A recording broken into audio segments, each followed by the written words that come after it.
Spoiled brat. No, you blessed, brother. I know. You blessed. That's all right. That's good. It's good to have. That's a good thing. Yeah, it's a good thing. That's how God wanted it.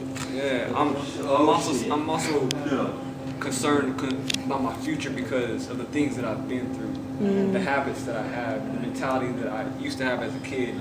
It's such a hard thing to let go, and now we're about to move into a professional arena, and I feel like I'm not qualified to fit those jobs. I was talking to my buddy today. He's like, man, I just got paid $700. What you do? I do papers. And I was like, man, papers? I was like that's crazy to me because I have more confidence in me doing heavy machinery work and like real hard labor outside and stuff like that than for me to push papers. I don't know.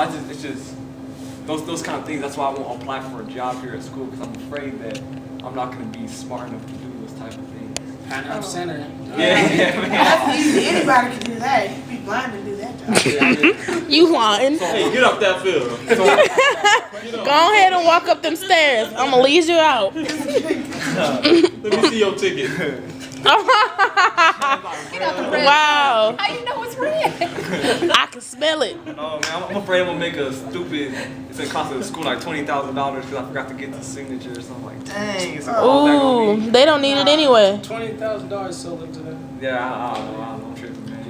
But my question is, okay, most of how people here are at a job, right? All right. Were you scared before you got that job? Before you went to the interview? Were you a little bit nervous? Yeah. You know he was going to. You knew he was gonna say. That was your first job, right? My first job, yeah. It was, I've tried to like impress them. I didn't even need to. Yeah. Because everybody got hired. Just give It was a like group like this. Everybody got hired. I was so mad. I could have kept my good clothes for another time. Could have used this for church. So I was all like, okay. But I was so excited.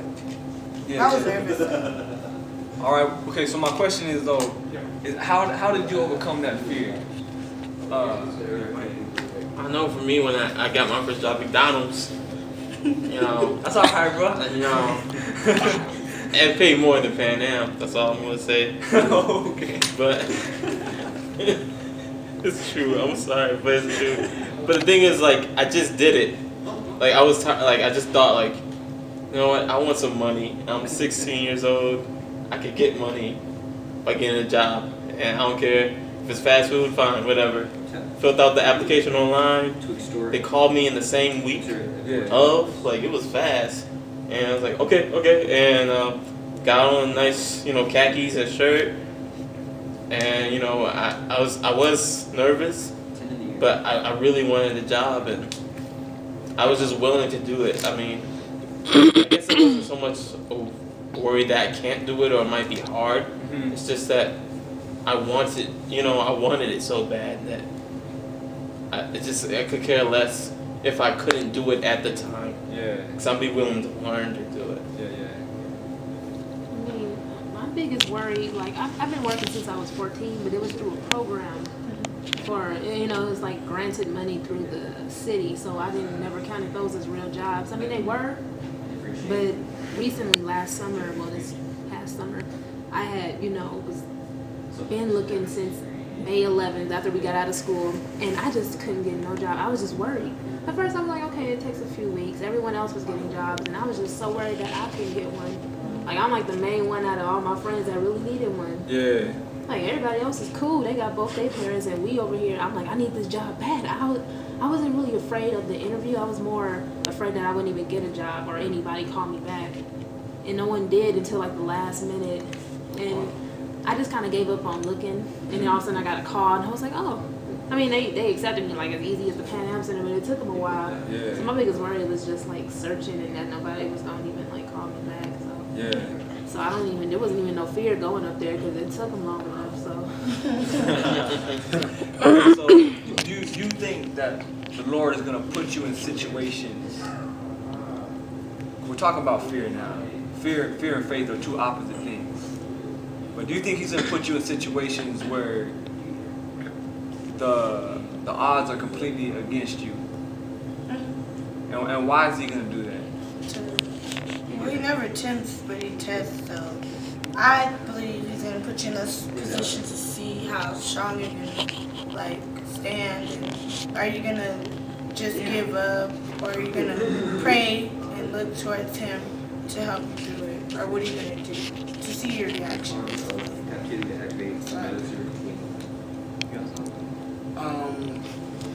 This last semester before this, I went to this Bible study and they really focused a lot on like struggles and stuff and how to go through them.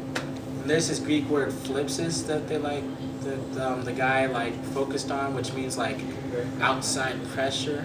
Yeah. And it's like basically in a really long, detailed 6-month way of saying it, he was saying like, well, basically think about how I know it. You feel kind of the angst in it. I was like, come on, man, really? Like basically, like going off of the clay molder's hands, like it wasn't really as gentle as a clay molder. It's more like a.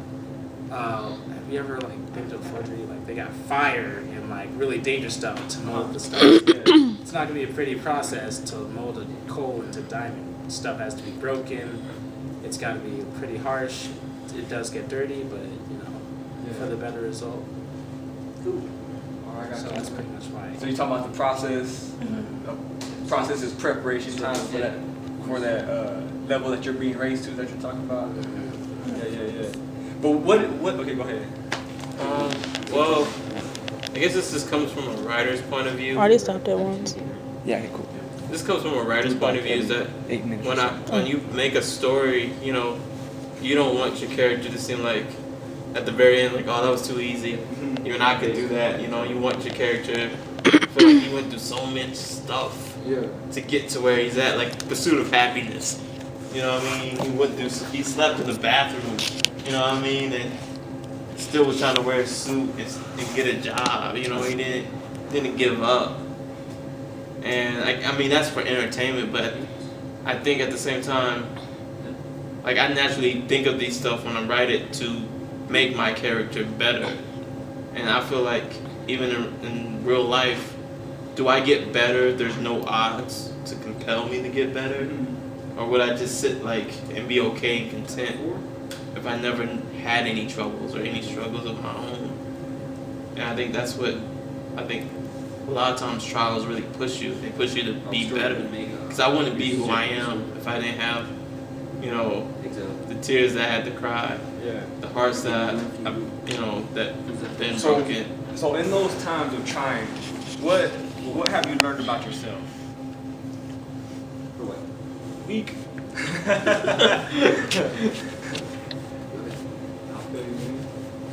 It's like like how many times before just get mad good. That's strong individual. And you didn't realize you had that strength in you? Yeah, Any other lessons that trial might have illuminated? Lots of time it's just easier not to try and do it yourself. Because I'm not that good at managing myself. So. Managing yourself. Alright, yeah. I feel you, man. I was, like you were talking about, the outside pressure of that coal being put on that diamond, man. Yeah, some crazy outside pressures came upon me one time, and I went absolutely insane, doing things that I never thought that I would do. I mean, I think I talked about this last time too, is that I think if I testified right now about some of the stuff that I did, y'all wouldn't even look at me the same. I think there would be a lack of respect for the man that I was in that moment, and how I did react. Like Troy said, I acted very cowardly. I was a very weak individual. But because I went through those things, I learned who God was to me as an individual. You cannot take my testimony away from me, because there was a hope that was inside of me, or a strength that He put inside of me, like you're saying, man, that I felt like I was trying to be faithful to what was right. And I felt like I was a bridge, and I was just getting everybody over my bridge. All these cars and all these trucks would just drive over me, and I was just being Old Faithful the whole time. And I was starting to crack. I was starting to crumble. And I asked the Lord, I said, Lord, I feel like I've been this bridge. I've tried to be faithful.